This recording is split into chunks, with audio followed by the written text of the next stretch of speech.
Местото викано печурки во Штип ќе замине во историјата, посочија денеска на пресконференција од советничката група на СДСМ и коалицијата.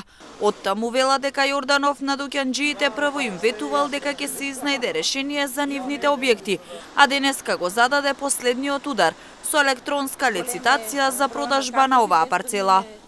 Со ова тој покажа дека ниту има слух, ниту има желба да разговара со жителите и трговците од овој дел на градот и дека не сака да ги слушне нивните сугестии. Јорданов, без да направи анализа на инфраструктурата во овој дел од градот, без да води сметка за потребата на сегашните, но и идните жители на оваа населба, денес го задава последниот удар со што комплексот Печурки ќе замине во историјата. Дали Јорданов работи само за нечии бизнис интереси, а не за своите граѓани? Дури и самата објава за лицензијата беше нејасна и нелогична, поради што беше 3 пати менувана.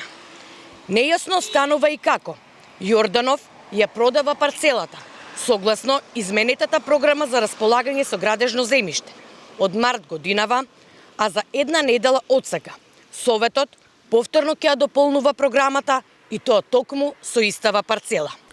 Партијата која го уништи Штип сега се обидува преку пресконференции да добие дневно политички поени, вратија од кабинетот на градоначалникот. По кој знае кој пат партијата која практично го уништи Штип повторно со лаги се обидува да добие дневно политички поени, но и самите се свесни дека веќе се прочитани од народот и дека нивните манипулации повеќе не поминуваат.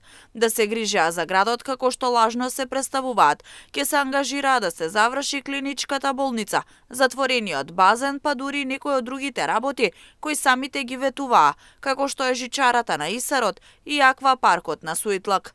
Затоа време е да престанат да го замајуваат народот и наместо безсмислени пресконференции да објаснат зошто од 15 милиони евра издвоени за реализација на проекти во општините, општина Штип нема да добие ниту денар. Дали затоа што многу се грижат за градот или пак ги казнуваат штипјани затоа што повеќе не им веруваат на лагите, стои во писмениот одговор од општина